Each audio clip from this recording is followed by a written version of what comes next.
Assalamualaikum warahmatullahi wabarakatuh. Hamdan wa syukran liman qala fi kitabihil karim wa huwa astaqul qailin. A'udzu billahi minasyaitonir rajim. Bismillahirrahmanirrahim. Walladzina yaquluna rabbana hab lana min azwajina wa dzurriyyatina qurrata a'yun waj'alna lil muttaqina imama. Shadaqallahul adzim, amma ba'du. Hadirin ma'asyiral muslimin hafizakumullah. Malam ini kajian kitab hadis Riyadhus Shalihin telah sampai pada bab balasan orang yang membuat tradisi, atau dalam bahasa Arabnya babun fi man sanna sunnatan hasanatan au sayyi'atan. Bab yang menjelaskan tentang seseorang yang membuat tradisi baik atau tradisi buruk. Setelah pada bab sebelumnya Imam Nawawi mencantumkan bab larangan berbuat bid'ah, maka untuk menyeimbangkan pemahaman, berikut ini akan dijelaskan tentang membuat tradisi, dan sengaja babnya itu diurutkan. Karena jika seseorang hanya membaca hadis-hadis tentang bid'ah, maka akibatnya dia akan menjadi orang yang radikal, yang akan gampang menvonis perbuatan orang lain sebagai perbuatan yang bid'ah. Karena memang yang dikaji hanya hadis-hadis tentang bid'ah. Maka Imam Nawawi di kitab ini melengkapi bab tersebut dengan bab membuat tradisi. Ya, jadi membuat tradisi itu ada baik, ada kalanya buruk. Jadi tidak semua tradisi itu buruk, juga tidak semuanya baik. Ada yang baik, ada yang buruk. Sebagaimana bid'ah itu sesungguhnya mau tidak mau juga ada bid'ah yang baik, ada bid'ah yang buruk. Karena secara harfiah bid'ah itu sesuatu yang baru yang sebelumnya tidak ada. Dan yang dituduh bid'ah itu bukan hanya kita, Pak. Dulu waktu Nabi Muhammad memperkenalkan agama Islam ke masyarakat, itu juga dituduh sebagai orang yang bid'ah. Karena agama yang dikenalkan Nabi Muhammad ini beda dengan keyakinannya orang kafir. Ya, maka oleh orang-orang kafir Nabi Muhammad juga dituduh sebagai orang yang bid'ah. Bahkan Allah sendiri itu juga maha bid'ah. Ya. Salah satu nama Asmaul Husna itu kan Al-Badi. Ya. Yang badi, Al-Badi itu mana yang membuat bid'ah. Jadi badi'us samawati wal ard. Allah lah yang membuat langit dan bumi yang sebelumnya tidak ada. Jadi kalau kemudian langsung pukul rata semua bid'ah itu sesat, berarti Nabi Muhammad juga sesat, Allah juga sesat. Yang sesat ini siapa? Orang-orang yang bodoh. Ya, gitu. Jadi makna bid'ah itu memang sesuatu yang baru yang sebelumnya tidak ada contohnya. Sehingga Allah pun juga maha bid'ah karena Allah telah menciptakan langit dan bumi yang sebelumnya tidak ada contohnya. Nabi Muhammad ketika memperkenalkan agama Islam, agama tauhid juga dianggap bid'ah. Maka mau tidak mau bid'ah itu ada bid'ah yang baik, ada bid'ah yang buruk. Nah, yang sesat itu yang buruk itu. Nah, yang buruk itu gimana? Yang buruk itu yaitu bid'ah yang berhadap-hadapan dengan syariat. Di satu perilaku yang berhadap-hadapan dengan syariat, sehingga kalau dipaksakan akan menyeruduk syariat. Nah, itu bid'ah yang sayyi'ah. Adapun sesuatu yang berjalan seiring dengan syariat, bahkan bisa menjadi pendukung syariat, itu menjadi bid'ah yang hasanah, bid'ah yang baik. Maka sekali lagi dalam kitab Riyadhus Shalihin ini Syekh Nawawi mengurutkan bab antara bab bid'ah dengan bab sunnah, supaya kita bisa jadi orang yang moderat, orang yang tengah-tengah, orang yang pemahamannya seimbang ya, bahwa di samping kita paham tentang bid'ah juga paham tentang sunnah. Di tradisi itu tidak semuanya buruk, ada juga tradisi yang baik. Maka tidak boleh dikatakan semua tradisi adalah bid'ah sayyi'ah, itu tidak bisa. Wong nyatanya ada tradisi yang baik. Nah, pembahasan ini diawali dengan firman Allah, walladzina yaquluna rabbana hab lana min azwajina wa dzurriyyatina qurrata a'yun waj'alna lil muttaqina imama. Walladzina, dan orang-orang yaquluna yang berdoa, Rabbana, wahai Tuhan kami, hab lana, anugerahkanlah kepada kami, min azwajina, istri-istri kami, wa dzurriyyatina, dan keturunan kami, anugerahkanlah qurrata a'yun, yaitu sesuatu yang sedap dipandang mata. Dimohon kepada Allah agar istri kita, pasangan kita, anak cucu kita menjadi orang-orang yang sedap dipandang mata karena perilakunya baik. Waj'alna, dan jadikanlah kami lil muttaqina, pada orang-orang yang bertakwa, imaman, sebagai imam. Dan kita mohon kepada Allah agar kita mengikuti orang-orang yang bertakwa, mengikuti, melanjutkan tradisi perilaku orang-orang yang bertakwa. Wa qala ta'ala, dan Allah juga berfirman di ayat yang lain, wa ja'alnahum a'immatan yahduna bi amrina. Wa ja'alnahum, dan jadikanlah kami bagi mereka a'immatan, sebagai pimpinan, ya, yahduna, yang menunjukkan bi amrina, pada urusan kami atau perintah agama kami. Jadi intinya di ayat ini kita mohon kepada Allah agar kita sebagai umat yang datangnya belakangan ini bisa mengikuti tradisi perilaku orang-orang bertakwa yang sudah ada sebelum kita. Kemudian hadis yang pertama, an Abi Amrin, diriwayatkan dari Abi Amrin, nama aslinya Jarir bin Abdillah, yaitu Jarir bin Abdillah, nama panggilannya Abi Amr, nama aslinya Jarir, radhiyallahu anhu, semoga Allah meridhoinya. Qala, Abi Amrin atau Jarir berkata, kunna, adalah kami, fi sodrin nahari, di tengah siang. Ya, sodrun itu kan sering dimaknai dada. Dada itu adanya di tengah tubuh kita, ya, maka sodrun itu maknanya tengah. Sodrin nahari, suatu hari kami sedang berada di tengah hari, inda Rasulillah sallallahu alaihi wasallam, di samping Rasulullah sallallahu alaihi wasallam.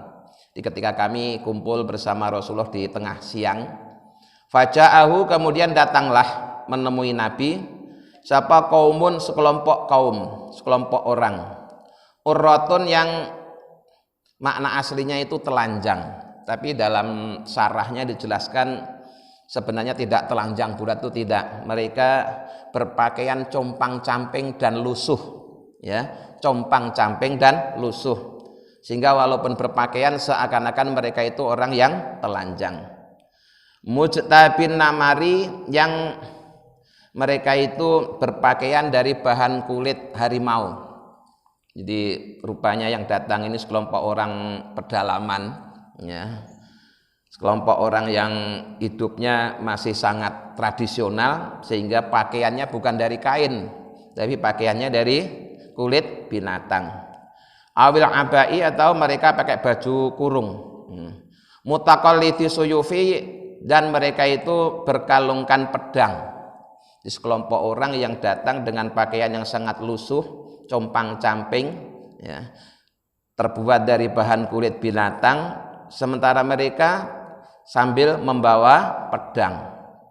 Amadhum mim Mudor, umumnya mereka itu dari suku Mudor. Suku Mudor itu suku yang ada di kota Makkah. Jadi mereka jauh dari Makkah datang ke Madinah menemui Nabi Muhammad. Bal kulluhum mim Mudor, tidak umumnya, bahkan semuanya, ya, sekelompok orang tadi semuanya dari suku Mudor. Fata ma'aro, maka menjadi tampak sedih. Sapa Rasulullah sallallahu alaihi wasallam lima ro'a bihim, karena Rasulullah melihat penampilan mereka minal faqoti, karena saking fakirnya, saking miskinnya. Jadi ketika Rasulullah melihat penampilan suku Mudhar yang jauh-jauh datang dari Mekah ke Madinah dalam kondisi compang-camping, ya, itu Rasulullah sangat bersedih. Karena Rasulullah itu orang yang tidak tega melihat penderitaan orang lain. Rasa kasih sayangnya itu luar biasa, sehingga ketika melihat orang yang miskin itu spontan langsung tampak di wajahnya itu kesedihan. Fatakhola, kemudian Rasulullah masuk ke dalam rumah. Summa kharaja, kemudian beliau keluar lagi. Fa'amara, kemudian Rasulullah memerintahkan Bilalan kepada sahabat Bilal, fa'adzana, untuk beradzan, wa aqama, dan untuk beriqamah. Jadi Rasulullah begitu melihat sekelompok orang yang kondisinya compang-camping, Rasulullah tampak bersedih, kemudian masuk langsung siap-siap, ya, ambil air wudhu, ganti pakaian yang pantas, kemudian keluar lagi nyuruh Bilal untuk adzan dan iqamah. Fasholla, kemudian beliau sholat, tentunya bersama kaum muslimin. Summa khotobah, setelah sholat kemudian Rasulullah berkhutbah. Di khutbah di sini bukan khutbah Jumat, bukan, Mbak, ya, karena sholat dulu baru khutbah. Seandainya ini kejadian di hari Jumat kan mestinya kan khutbah dulu baru sholat. Jadi ya memang ini barangkali adalah sholat duhur karena kejadiannya di siang hari. Nah, yang dimaksud khutbah di sini adalah memberi pengarahan, nasihat yang dilakukan sesudah sholat berjamaah. Ya, makanya kemudian menjadi tradisi kaum muslimin banyak pengajian-pengajian yang diselenggarakan setelah sholat jamaah. Ini juga bagian dari tradisi, ya. Di Rasulullah dulu kalau mau memberikan peringatan kepada orang banyak, itu juga kadang-kadang momennya ngambil setelah selesai sholat. Ya. Jangan terus kemudian bid'ah gitu, gampang-gampang ngebid'ah. Ngaji dulu biar nggak gampang-gampang menuduh bid'ah. Faqala, kemudian Rasulullah bersabda membaca firman Allah, ya ayyuhan nas, wahai manusia. Jadi yang diseru di sini bukan wahai kaum muslimin, tapi wahai manusia. Karena bisa jadi yang datang menemui Rasulullah tadi tidak semuanya sudah Islam, ya, bisa jadi masih ada yang belum Islam. Maka ayat yang dibaca Rasulullah ayat yang untuk manusia, ya ayyuhan nas, wahai manusia, ittaqu, bertakwalah, rabbakum, pada Tuhan kalian, alladzi khalaqakum, yang telah menciptakan kalian, min nafsi wahidah, dari jiwa yang satu. Bahwa semua manusia, ya, apapun sukunya, dari manapun asalnya, bagaimanapun bentuk fisiknya, sesungguhnya semuanya itu diciptakan dari jiwa yang satu, yaitu Nabi Adam.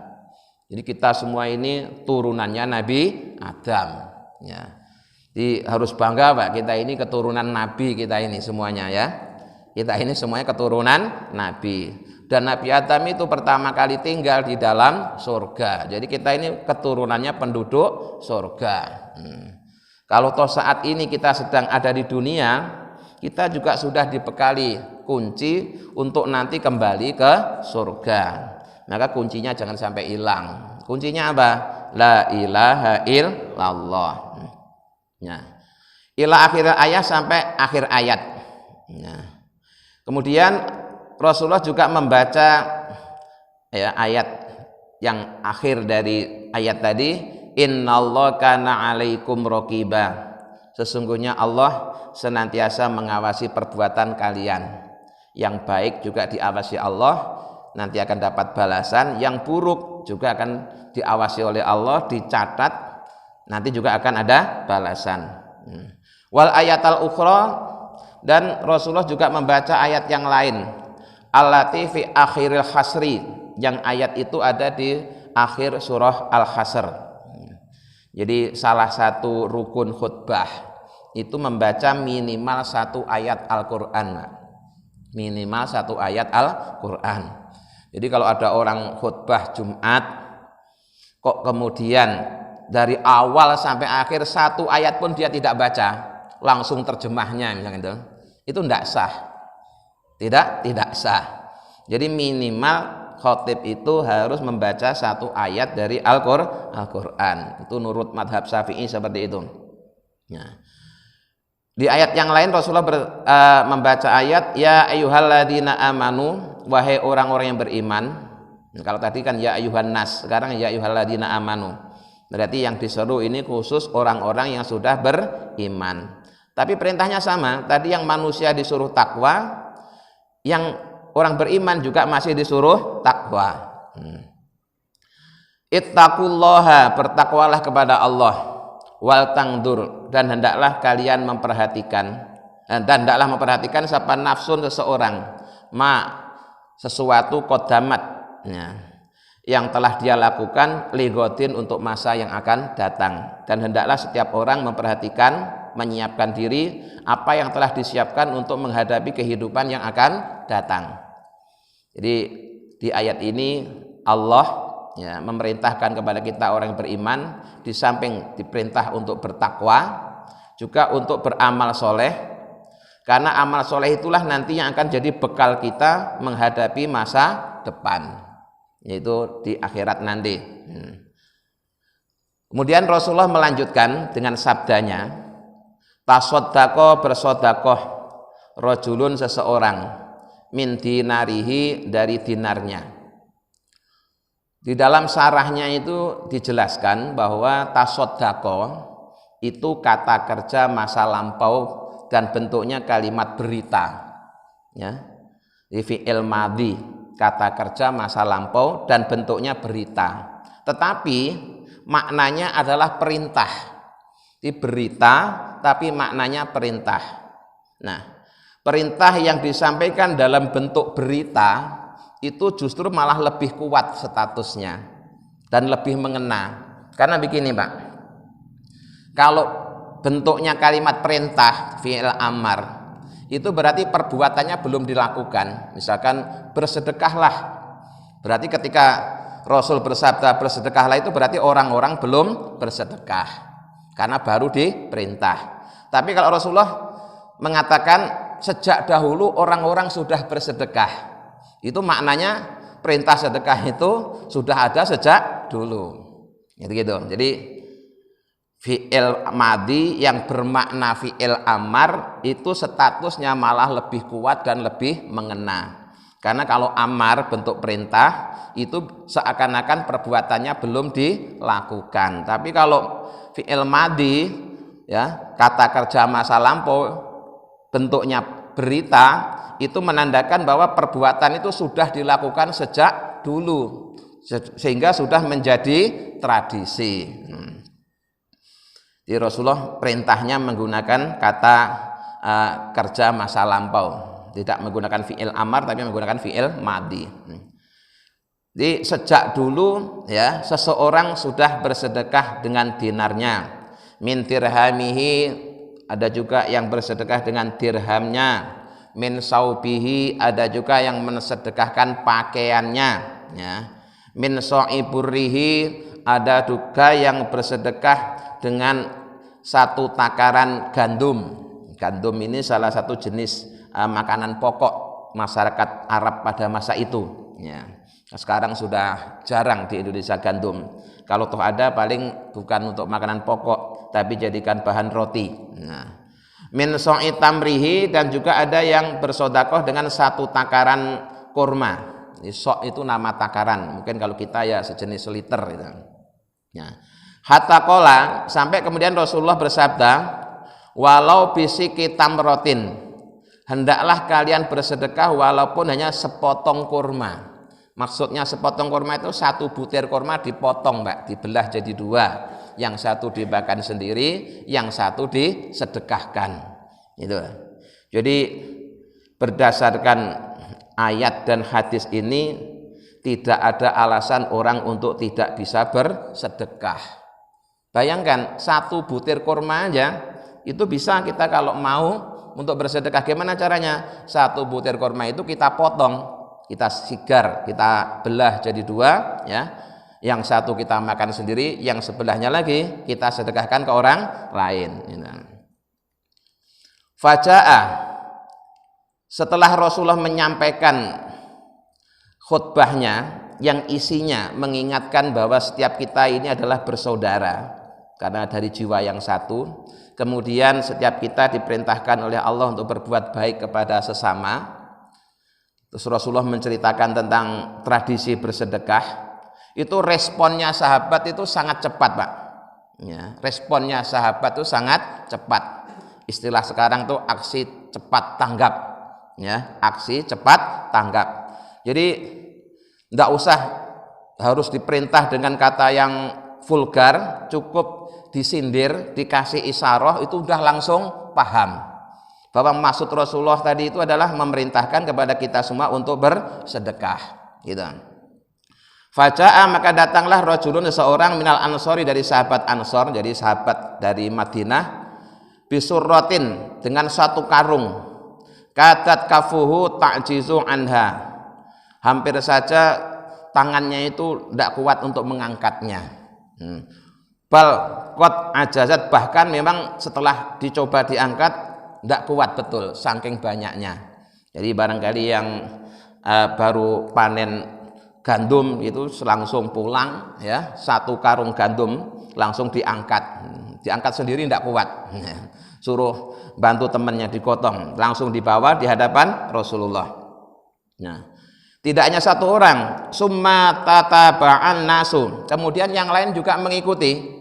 Ya, mereka berlomba-lomba untuk bersedekah sesuai dengan yang dia punyai, sesuai dengan yang dia mampu. Ya.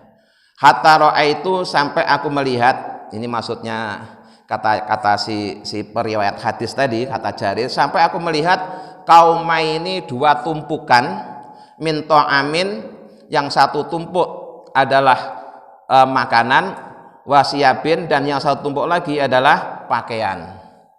Jadi ringkasnya, ketika Rasulullah kedatangan suku Mudhar yang kondisinya memprihatinkan, Rasulullah langsung berkhutbah mengingatkan kepada semua kaum muslimin bahwa kita semua itu adalah saudara. Ya, semuanya diciptakan dari jiwa yang satu.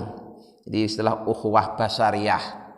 Ya, kita ini terikat dengan nenek moyang kita, bahwa kita semua berasal dari Nabi Adam alaihi salam. Walaupun sekarang telah berubah berbagai macam suku dan bangsa, tapi asal usulnya tetap satu. Terus Rasulullah menjelaskan tentang keutamaan dan anjuran bersedekah. Maka seketika itu para sahabat langsung tanggap, ya, langsung tanggap. Yang baru panen kurma langsung pulang bawa 1 karung kurma. Ya. Yang panen gandum langsung ya pulang bawa berapa karung gandum. Sampai kemudian terkumpullah 2 tumpuk. Nah, 2 tumpuk, yang 1 tumpukan makanan, yang 1 tumpukan pakaian. Hatta ra'aitu wajha Rasulullah sallallahu alaihi wasallam yatahallalu. Melihat yang demikian itu, saya lihat wajah Rasulullah yang tadinya tampak sedih dan murung berubah menjadi berseri-seri. Ya, yatahallalu itu maknanya berseri-seri. Ka'annahu madhabatun, bahkan tampak cerah seakan-akan seperti emas. Nah, kalau tadi pas baru kedatangan orang-orang miskin itu saking sedihnya itu sampai tampak murung, ya. Begitu ternyata sahabat cepat tanggap, langsung ngumpulin makanan dan pakaian, Rasulullah langsung tampak berseri-seri, ya. Wajahnya bercahaya bagaikan emas. Faqala Rasulullah, kemudian Rasulullah bersabda, nah ini yang dimaksud dengan tadi membuat tradisi. Man sanna, barang siapa yang membuat tradisi fil islami, dalam agama Islam, sunatan, dengan tradisi hasanatan yang baik, falahu, maka baginya ajruha, pahalanya berbuat kebaikan. Tidak hanya itu saja, wa ajruman, dan pahalanya orang Amila yang melakukan biha dengan tradisi tadi ba'dahu sesudah orang yang pertama kali punya ide. Ya, jadi hadis ini menjelaskan bahwa seseorang yang memulai tradisi baik itu akan mendapatkan balasan dari kebaikan yang dia lakukan. Kok ternyata kebaikan yang dilakukan itu ditirukan orang lain, maka setiap orang lain itu menirukan, yang pertama kali melakukan itu dapat pahala. Nah, jadi ini kan berlawanan dengan bid'ah kan ya. Dengan bid'ah. Ternyata Rasulullah juga memerintahkan kita untuk membuat tradisi-tradisi yang baik. Tradisi yang baik itu bagaimana? Tradisi yang ada perintahnya, tapi teknik pelaksanaannya diserahkan kepada kita. Ya contohnya kayak perintah sedekah. Itu kan banyak sekali dalam Al-Quran maupun hadis. Tapi kapan kita bersedekah? Itu Rasulullah tidak menentukan. Nah, maka kemudian masyarakat punya tradisi sendiri-sendiri untuk melakukan sedekah.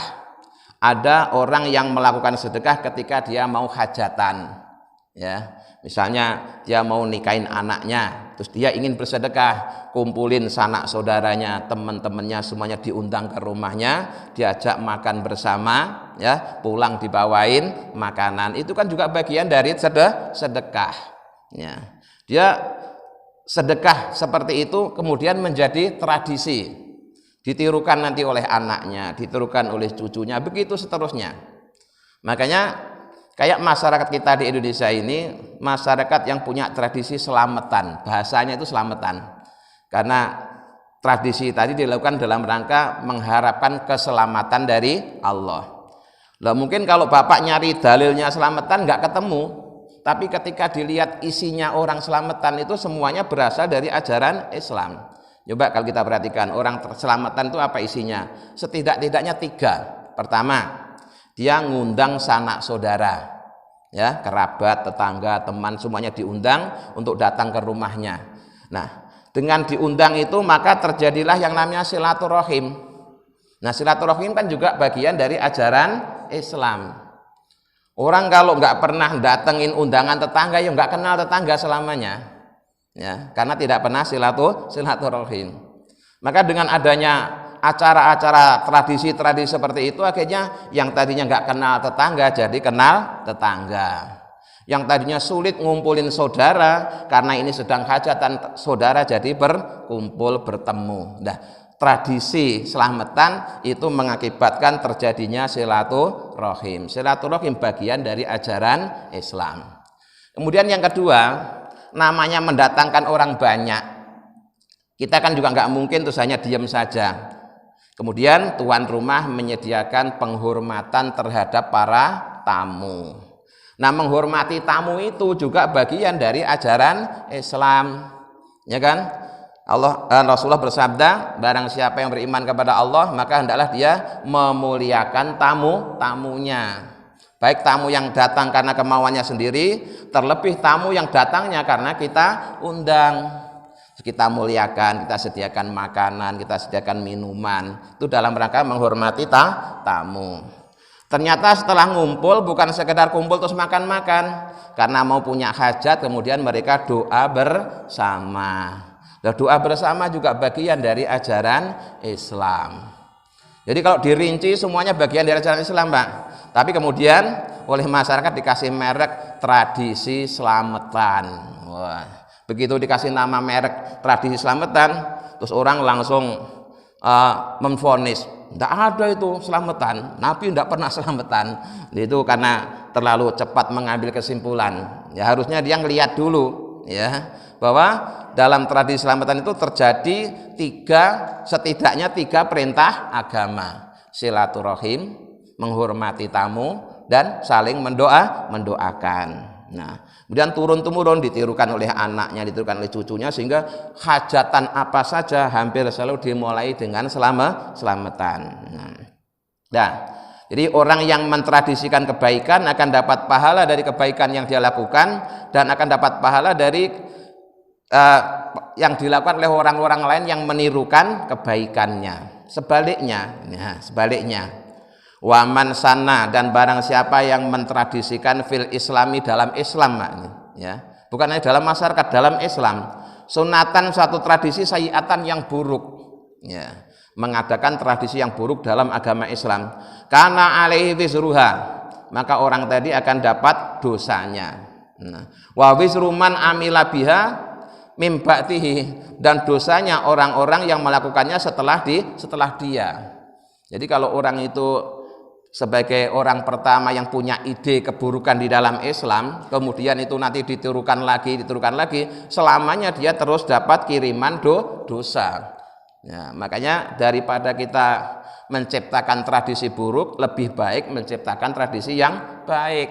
Ya, misalnya dulu itu orang tidak pernah berbuat keburukan semacam ini, misalkan terus dia punya ide berbuat keburukan terus ditirukan, wah, akhirnya selamanya dia terus dapat dosa dari orang-orang yang menirukan perilakunya. Nanti di hadis berikut itu ada itu contoh sunatan sayiatan, jadi sunnah yang buruk, ya, tradisi yang buruk. Nah, min ghairi ayan kuso, dengan tanpa berkurang, di pahalanya penuh, ya, min auzarihim, dari dosa-dosa mereka apa sayun sedikit pun. Jadi kalau keburukan kita ditirukan oleh 1000 orang, maka kita dapat dosanya 1001 orang. Yang satu kita sendiri, 1000 orang yang menirukan kita. Nah, itu sebaliknya, kalau kita berbuat kebajikan, ya, maka jika kebajikan itu misalkan ditirukan oleh 1000 orang, ya kita dapat pahala kebaikan yang dilakukan oleh 1001 orang. Pertama kita sendiri, yang kedua pahala dari orang-orang yang menirukan kebaikan kita. Nah, min ghairi ayan kuso min ujurihim syai'un, itu kalau untuk yang baik juga begitu. Yang buruk, min ghairi ayan kuso min auzarihim syai'un. Nah, hadis ini diriwayatkan oleh Imam Muslim. Maka di hadis berikutnya ini dijelaskan bahwa setiap kali terjadi kasus pembunuhan, ya, setiap kali terjadi kasus pembunuhan secara zalim, bukan pembunuhan yang hak, ya. Kalau pembunuhan yang hak ya enggak masalah. Apa ada pembunuhan yang hak? Ada. Membunuh musuh dalam saat perang, ya, membunuh orang yang memang sudah dijatuhi hukuman mati, itu pembunuhan yang hak. Nah, tapi kalau pembunuhan yang zalim, setiap kali ada orang yang melakukan pembunuhan yang zalim, maka itu putra Nabi Adam yang pertama kali melakukan pembunuhan ikut kecipratan dosanya. Karena dialah yang pertama kali mentradisikan pembunuhan. Na'udzubillah min dzalik. Maka kita harus hati-hati, ya. Kita harus hati-hati karena apa yang kita lakukan saat ini itu bisa jadi nanti kan ditiru oleh anak kita, ditiru oleh cucu kita. Nah, kalau kemudian kita ngasih contoh yang tidak baik, maka tidak baikan kita itu akan terus berlanjut selama-lamanya. Kita betapa ruginya. Kita melakukan cuma sekali, tapi karena yang niruin banyak, ya, akhirnya dosanya banyak. Begitu juga sebaliknya, sungguh beruntung jika saat ini kita mentradisikan suatu kebaikan, mentradisikan satu amal soleh di keluarga kita yang ternyata kemudian dilanjutkan oleh anak kita, dilanjutkan oleh cucu kita, ditiru oleh cicit kita dan seterusnya. Maka kebaikan kita setiap saat akan selalu bertambah dan bertambah. Jadi hadirin sekalian, sekali lagi mari kita bersama-sama untuk pertama, ya, melanjutkan tradisi baik yang dilakukan oleh para pendahulu kita. Yang kedua, kita saat ini ada kesempatan untuk menciptakan kebaikan-kebaikan, ya, mentradisikan kebaikan-kebaikan yang kemudian nanti bisa dilanjutkan oleh anak cucu kita. Dan sekali lagi, yang namanya tradisi tadi itu sebenarnya hanya sekedar bungkus, ya, bungkusnya aja disebut tradisi, tapi sebenarnya isinya adalah bagian dari ajaran Islam, ya. Bungkusnya namanya selamatan, tapi isinya ajaran Islam. Bungkusnya yasinan, tapi isinya ajaran Islam. Bungkusnya tahlilan, isinya ajaran Islam. Jadi sebenarnya untuk aktivitasnya itu sejak zaman sahabat itu sudah ada, Pak, ya, sudah ada. Cuma zaman sahabat itu belum dikasih merek atau nama-nama jamaah. Jadi orang-orang yang tadarus di zaman Rasulullah juga ada, yang baca Yasin juga ada, tapi mereka tidak membuat kelompok jamaah yasinan itu tidak. Baru dinamakan jamaah yasinan itu setelah zaman sekarang ini. Karena setiap ngumpul baca yasin kemudian disebut jamaah yasin. Setiap ngumpul baca tahlil kemudian disebut jamaah tahlil. Setiap ngumpul yang dibaca sholawat jamaah sholawat. Jadi nama-nama tadi itu baru ditempelkan belakangan. Tapi kalau tradisinya sejak dulu sudah ada. Jadi dengan hadis ini maka kita akan lebih bijak mensikapi satu tradisi dan tidak gampang-gampang langsung memvonis sebagai bid'ah sayyi'ah. Mudah-mudahan dengan bimbingan Allah kita bisa memahaminya. Amin ya rabbal alamin. Allahumma sholli ala sayyidina Muhammad wa sayyidina Muhammad alhamdulillahi rabbil alamin. Allahumma inna nas'aluka imanan da'ima yaqinan shadiqan wa qalban khashi'an lisanan dzakiran wa rizqan halalan wa ilman nafi'an dan sholihan. Rabbana atina fid dunya hasanah wa fil akhirati hasanah wa qina adzabannar. Subhana rabbika rabbil izzati amma yasifun wa salamun alal mursalin walhamdulillahi rabbil alamin. Assalamualaikum warahmatullahi wabarakatuh.